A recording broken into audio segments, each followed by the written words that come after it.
조갑자TV 시청자 여러분 안녕하십니까. 2021년 2월 20일 오전 6시 12분입니다. 아직도 동이 트기 전입니다. 새벽입니다. 동이 트기 전이 가장 어둡다고 합니다. 대한민국도 동이 트기 전에 가장 어두운 시기를 지나고 있다는 생각이 듭니다. 그런 생각을 더 굳히게 하는 것은 어제 김명수 대법원장의 입장문입니다. 제가 이번 달에 기자생활 50년, 만 50년을 맞았습니다. 제가 기자생활 50년 하는 동안에 읽어본 가장 뻔뻔한 글입니다. 여기에는 거짓말, 우기기, 독선, 위선, 몰염치, 한마디로 뻔뻔한 겁니다. 뻔뻔한 글입니다. 그러나 김명수보다 더 뻔뻔한 사람들이 있죠. 전국 법관 대표회의 침묵하는. 자, 그런데 김명수 씨는 국민의힘으로부터 지금 고발을 당했는데 그 고발된 범죄 혐의가 어떤 거냐? 이 정도입니다. 직권남용, 허위 공문서 작성 및 행사, 위계에 의한 공무집행방해, 청탁금지법, 일명 김영란법 4가지 혐의로 국민의힘이 대법원장을 고발했는데 그 고발한 사람 중에서는 판사 출신 김기현 의원도 있습니다. 이 정도면은 국민의힘이란 이 정당이 이성을 상실한 집단은 아니지 않습니까? 이 정도의 혐의로 대법원장을 고발한다고 하면은 어제 입장문은 조금 더 성실할 필요가 있지 않았느냐 하는 생각이 드는데 읽을수록 화가 나는 글이 바로 이 글입니다. 대법원장입니다. 최근 우리 사법부를 둘러싼 여러 일로 국민과 가족 여러분의 심려가 크실 줄 압니다. 우선 현직 법관이 탄핵 소추된 이래 대법원장으로서 안타깝고 무거운 마음을 금할 수 없고 그 결과와 무관하게 국민께 송구하다는 말씀을 드립니다. 이건 자기에 대한 사과문이 아닙니다. 그러니까 임성근 부장판사를 사실은 지금 비판하고 있는 겁니다. 탄핵됐다고. 한편 그 과정에서 국민과 법원 가족 여러분께 혼란을 끼쳐드린 일이 있었습니다. 이에 대한 지적을 무겁게 받아들이고 저의 부주의한 답변으로 큰 실망과 걱정을 끼쳐드린 점에 대하여 깊은 사과의 말씀을 드립니다. 여기에 부주의한 답변이라고 그랬습니다. 김명수 씨의 답변은, 국회에 대한 답변은 새빨간 거짓말입니다. 임성근 부장판사를 만나서 뭐 정치적 발언한 적이 없다. 탄핵 관련 이야기를 한 적이 없다. 그리고 사표를 냈다는 이야기를 그때 들어본 적이 없다. 사실관계에 대한 명백한 거짓말을 부주의한 답변이라고 그랬어요. 부주의한 답변. 나중에 기억이 나지 않아서라고 변명을 했는데 법정에서 기억이 불분명한데도 사실이 아니라고 한다든지 사실이라고 한다든지 한 증언이 나중에 거짓으로 밝혀지면 위증죄 처벌을 받습니다. 기억이 불분명한 상태에서 단정적인 이야기를 하면은 위증죄로 처벌을 받는데 김명수 대법원장은 하면 그 재판 기간 중에 위증죄로 사람을 감옥에 보냈을 가능성도 있는 사람인데 그것을 부주의한 기억이라고 합니다. 부주의했다고 넘어갈 수가 있습니까? 다만 해당 법관의 사직 의사 수리 여부에 대한 결정은 관련 법 규정 등 여러 사정을 고려한 판단이었을 뿐 일각에서 주장하는 것과 같은 정치적 고려가 있지 않았다는 점을 분명히 말씀드리고자 합니다. 이게 가장 큰 거짓말이죠. 정치적 고려가 없었답니다. 그런데 공개된 녹취록, 이 녹취록이 거짓말이라고는 하지 않습니다. 이렇게 되어 있습니다. 임성근 부장판사가 사표를 내고 몸이 아프니까 그만두겠다고 하니까 그 사표를 수리하지 못하겠다는 설명을 이렇게 하고 있습니다. 나로서는 여러 영향이랄까 뭐 그런 것을 생각해야 한다. 정치적인 상황도 살펴야 한다. 그 중에는 정치적인 상황도 살펴야 하고 지금 뭐 탄핵하자고 저렇게 설치고 있는데 내가 사표 수리했다고 하면은 국회에서 무슨 이야기를 듣겠냔 말이야. 녹취록 핵심 부분만 보더라도 탄핵이란 말이 5번, 정치란 단어가 2번 나옵니다. 그런데 정치적 고려를 안 했답니다. 이럴 수가 있습니까? 그 다음에는 자화자찬입니다. 이걸 또 자기 자랑으로 사과할 때는 사과만 해야지 여기에다가 자랑을 합니다. 사과 같지도 않은 사과를 하고 나서 제가 취임 이후 지금까지 여러 제도 개선을 위해 기울인 모든 노력의 궁극적 목표는 독립된 법관에 의한 좋은 재판을 제도적으로 보장하기 위한 것이었습니다. 지금 사법부가 독립되어 있습니까? 사법부가 독립되어 있습니까? 사법부의 한 말단 직원이 내부 통신망에 선 그래서 김명수 대법원장을 사실상 대통령의 꼬붕인 것처럼 묘사를 했습니다. 꼬붕. 그리고 침묵하는 법관 대표들에 대해서는 양아치적이다. 어떻게 정의를 선택적으로 외치느냐라고 비판을 했습니다. 그런데 본인은 독립된 재판을 위해서 그리고 좋은 재판을 위해서 노력하고 있다라고 하고 있습니다. 좋은 재판이라는 이 표현은 무시무시한 말입니다. 좋은 재판, 김명수 씨는 국민 눈높이 재판이라고 합니다. 국민이 5천만 명인데 눈높이가 하나입니까?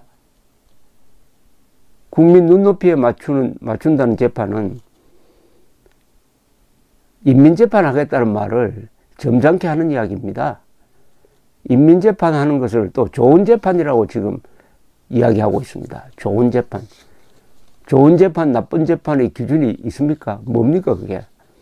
사실에 기초한 재판이 좋은 재판이죠.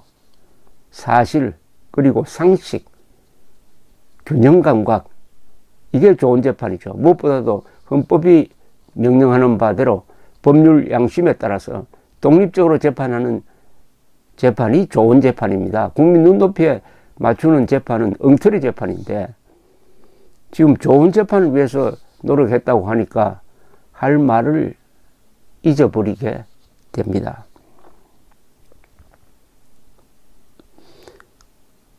이런 논리입니다.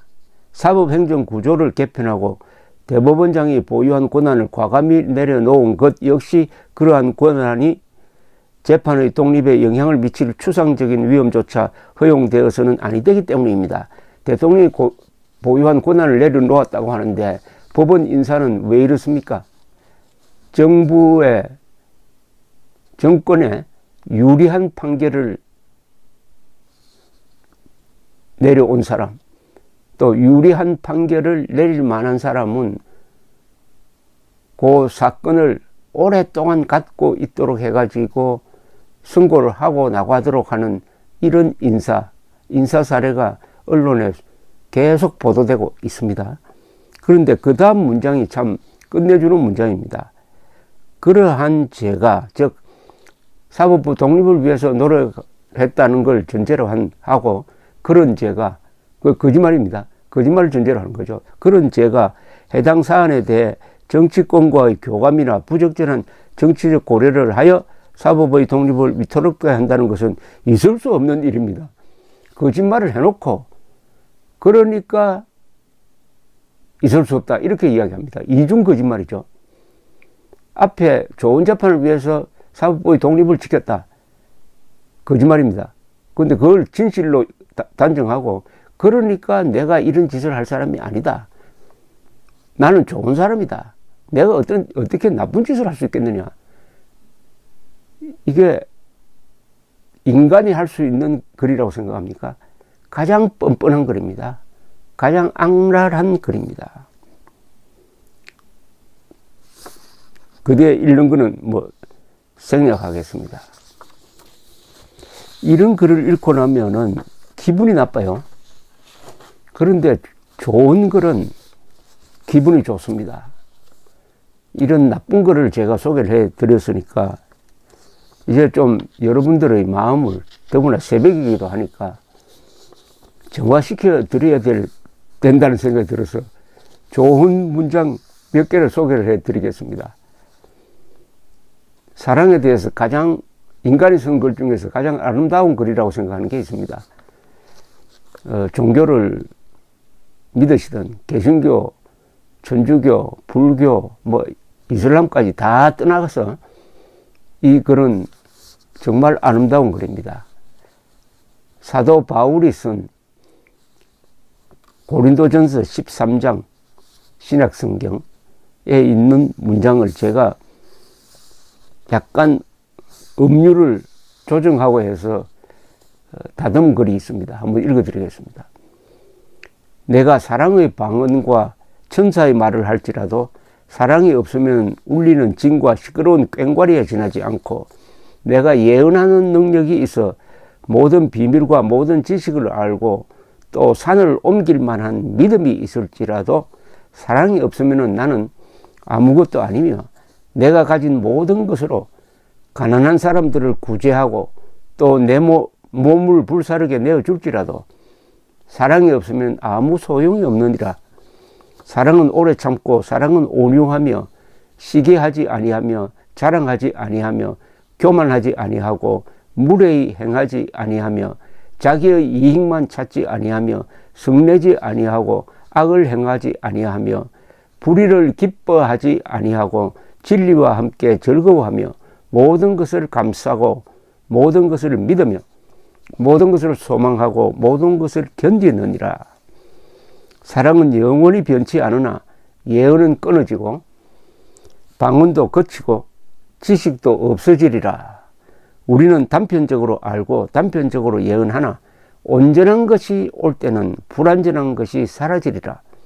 내가 어렸을 때는 말하는 것이 어린아이와 같았고 생각하는 것도 어린아이와 같았으며 깨닫는 것도 어린아이와 같았으나 어른이 되어서는 어린아이의 버릇을 버렸노라. 지금은 흐린 거울을 보는 것 같이 희미하게 보이지만 그때가 되면 얼굴과 얼굴을 맞대고 볼 것이요, 지금은 내가 단편적으로 아나 그때는 주께서 나를 아시는 것 같이 모든 것을 온전히 알게 되리라. 그런 즉 믿음, 소망, 사랑, 이 세 가지는 항상 있을 것인데 그 중의 제일은 사랑이라. 마음이 좀 편안해지십니까? 김명수 글로 짜증이 나던 마음이 좀 편안해지십니까? 또 있습니다. 우리 시대가 만들어낸 명문입니다. 이것은 우리 세대 개발연대의 작품이라고 볼 수 있습니다. 박정희 대통령 이름으로 발표되었습니다. 1968년 12월 5일 국회 결의로서도 인정이 된 글입니다. 국민교육헌장입니다. 한번 읽어보겠습니다. 우리는 민족중흥의 역사적 사명을 띠고 이 땅에 태어났다. 조상의 빛난 얼을 오늘에 되살려 안으로 자주독립의 자세를 확립하고 밖으로 인류 공영에 이바지할 때다. 이에 우리의 나아갈 바를 밝혀 교육의 지표로 삼는다. 성실한 마음과 튼튼한 몸으로 학문과 기술을 배우고 익히며 타고난 저마다의 소질을 개발하고 우리의 처지를 약진의 발판으로 삼아 창조 힘과 개척의 정신을 기른다. 공익과 질서를 앞세우며 능률과 실질을 숭상하고 경애와 신의에 뿌리박은 상부상조의 전통을 이어받아 명랑하고 따뜻한 협동정신을 북돋운다. 우리의 창의와 협력을 바탕으로 나라가 발전하며 나라의 융성이 나의 발전의 근본임을 깨달아 자유와 권리에 따르는 책임과 의무를 다하며 스스로 국가 건설에 참여하고 봉사하는 국민 정신을 드높인다. 반공 민주 정신에 투철한 애국 애족이 우리의 삶의 길이며 자유세계의 이상을 실현하는 기반이다. 길이 후손에 물려줄 영광된 통일조국의 앞날을 내다보며 신념과 긍지를 지닌 근면한 국민으로서 민족의 슬기를 모아 줄기찬 노력으로 새 역사를 창조하자. 마음이 좀 훈훈해지십니까? 김명수 대법원장도 너무나 잘 알고 있을 헌법 제10조, 우리 헌법 중에서 가장 아름다운 문장이고 헌법의 핵심 가치로 알려져 있는 제10조를 소개해 드리겠습니다. 모든 국민은 인간으로서의 존엄과 가치를 가지며 행복을 추구할 권리를 가진다. 국가는 개인이 가지는 기본적 인권을 확인하고 이를 보장할 의무를 진다. 김명수 대법원장 부끄럽지 않습니까? 감사합니다.